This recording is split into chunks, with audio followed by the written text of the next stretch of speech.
What's up, y'all? It's your girl T, and I am back with another video. And in today's video, we are going to talk all about vendors, okay? Vendors. That has been the most asked question in the wig industry, I would say. So yeah, let's just get right into it.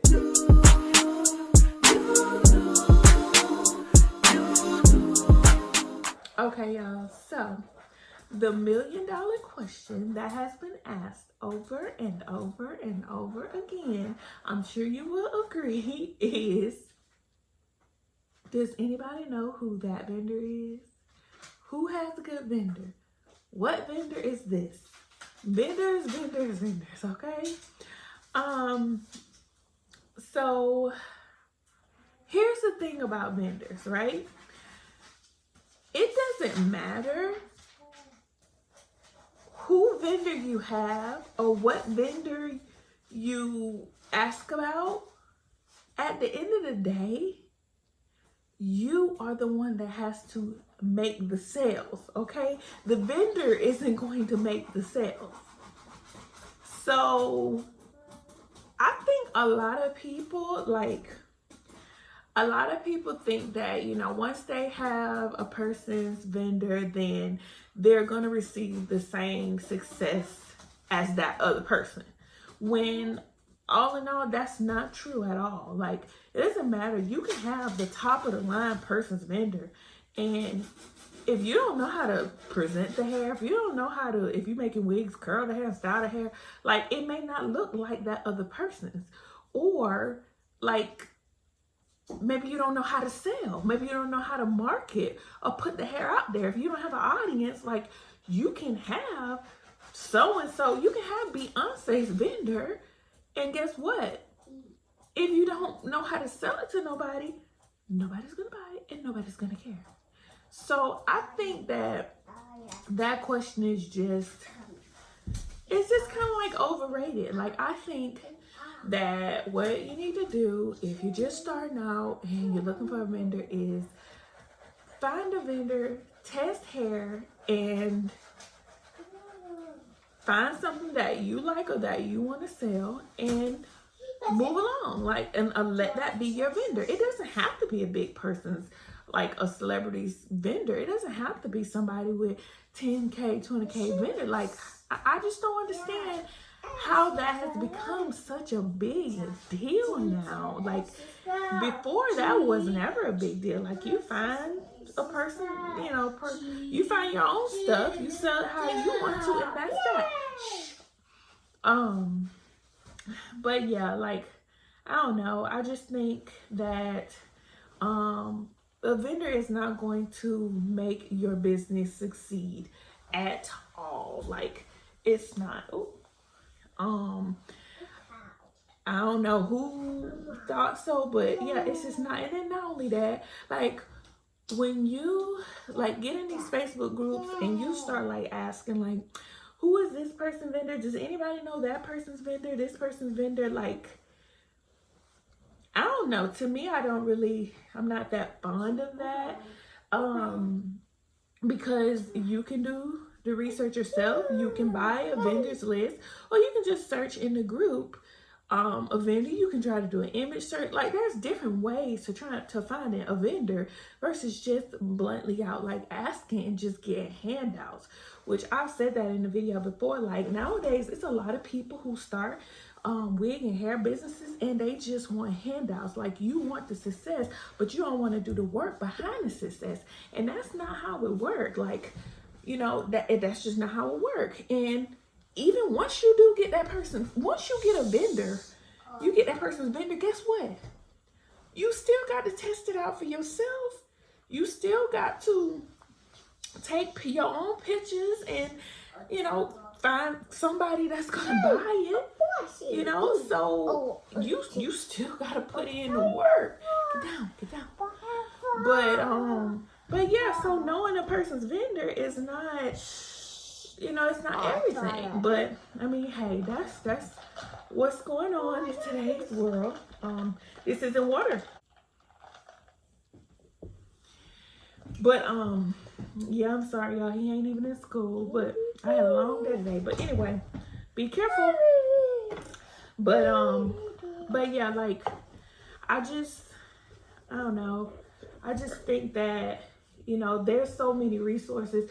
People have books on how you can find a vendor. People have a vendor's list floating around. People drop, have vendor review groups and things. Like, there's a lot of vendors out there. And 9 times out of 10, you probably have some of everybody's vendors. At this point, you probably got some of, I'm telling you, there's so many vendors floating around, you probably got them all. So at the end of the day, just because you got them or just because you're asking for who's this person, that person vendor, you can't just take, you just can't take someone's word for it. You still got to do the test. And like, if and 9 times out of 10, if you have WhatsApp, then I am 2,000% sure that there's over 100 to 200 vendors messaging you.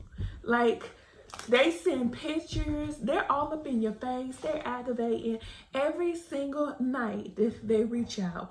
No matter if you have a vendor or not, they are all out there. So before you even have to ask anybody, maybe you should just go through, because sometimes hidden gems are right there in your inbox. Like, they're right there in your face. And you don't even, you don't even realize, because you're too busy worrying about who somebody else's vendor is. So, I just think that people just need to, just calm down with the whole vendor thing. Like, now, I guess I go ahead and address this too, because some people may say, well, what about vendors lists? What do you think about vendors lists? Well, I think vendors lists are fine if you don't have the time and don't want to do the research work behind it, and you trust in the person who's selling the vendors list. That's like the most important part. Do you trust the person? Because there's a lot of people. I've sold my vendor list. And there are vendors that I use because I have a couple different vendors. But there's people who will say, nobody's ever going to put their vendor on there, da da da da da. It depends on who the person is. Some people just go after it and just to get a quick, get some money. And, they don't put their real vendors on there and it's watered down. Some people, do. They may risk selling their vendors list, and then their vendors list getting leaked, and then everybody having it.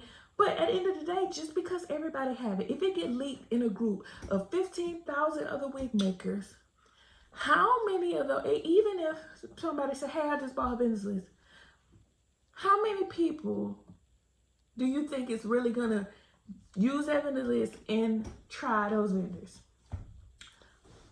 I'm going to go ahead and say I only think about maybe 2 or 3 out of the 15,000 or 1,500, whatever, wig makers in the group is going to test it out. Everybody else going to wait around. Everybody else going to sit there and gather vendors lists. They probably got a dictionary full of vendors. Everybody else just gonna say, well, let me know when you try it. How did that hair look? What's your thoughts on it? What's, tell me your reviews. How long did it last? Did it tangle? Did it do this? Did it do that? Some people just wait around on other people to review and use their money on vendors when, you can't just take somebody else's word when it's your brand and it's your business. You have to test it out yourself. You have to understand that starting a business as a business owner, you have to be prepared to take some losses. I understand some people may say, oh, well, I've already lost $2,000, $3,000. That is how it is in the business. That's business. You're going to take, I've taken those losses, but that ain't stopped me, because if it did, I wouldn't be where I am today. So you have to make your own decision as an entrepreneur to try out some of these vendors yourself. Don't just take other people's word, because some people say that vendor's trash, and guess what? The hair may not be trash, because there's vendors floating around right now that people are saying is trash, and there's companies out here making 6-7 figures off the trash vendors that everybody's talking about. So you can't just take what everybody say. Like, You know, everybody's definition of quality hair or trash hair or whatever kind of hair they want to sell is different. So you make it do what you make it do what it do with the vendor that you find and with the hair that you find. If you like a certain texture in the vendor, their price point is good, you can make it look good, you can make it, and it lasts and it does all the different things that you need it to do to sell it, and don't worry about the reviews that's out there. Don't worry about what other people had to say before and all of this, because now it's you. Your customers are going to trust you in selling that hair or that wig, not somebody else's review. So yeah, like this whole vendor thing is just, I don't know, y'all. Like, I think a lot of times people make it more than what it really is. Or, like, you really, like my girl Ebony say, overthink the process. Y'all just be overthinking the process. Like, it's not that hard. It's not that difficult. It doesn't take a year, 2 years, 3 years to find a good vendor. Like, it just, I'm sorry, but it don't. It don't. Take a couple of the ones in your inbox, test them out, try them out, and go from there. If you don't like them, scratch them off and move along. Even before you even put your money and start sampling the different vendors from the hair, look at some reviews. You can take the reviews however you want to. You don't have to, just because everybody said bad, that don't mean you can't try for yourself. Because if the pictures, and the videos look good and the customer service of what the vendor's saying and the prices look good, and you like, dang, but everybody else said it's bad. Like, you might just miss out on your $1 million product just because you're going off what everybody else say. So take a chance and try it out yourself. If you like it, then that's your hidden gem. Then hey, you ain't gotta go down, well, it was good to me. Well, it was good to you. Sell it. And that's just that. If it meets your standards, sell it. But yeah, that's just my little spiel on vendors.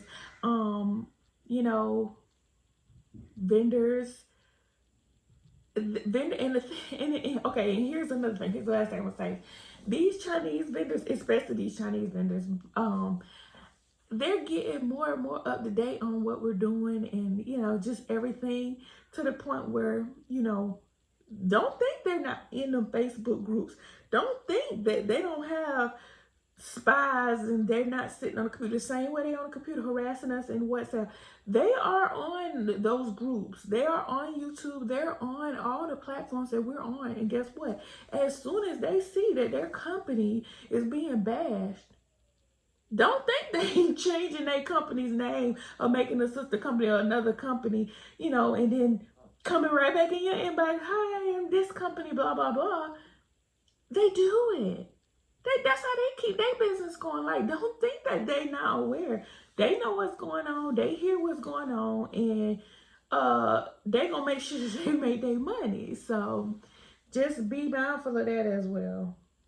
That some vendors, that be floating around, they'll switch up. If they hear too much, they get bashed too bad, they'll just change up their whole little company name and stuff. Because I had a company actually do that.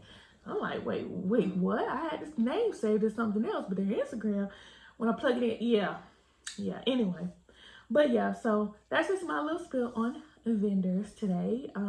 If you enjoyed, please make sure you give it a thumbs up. Subscribe to my channel if you haven't already. And yeah, I will see you guys in another video. Bye, y'all.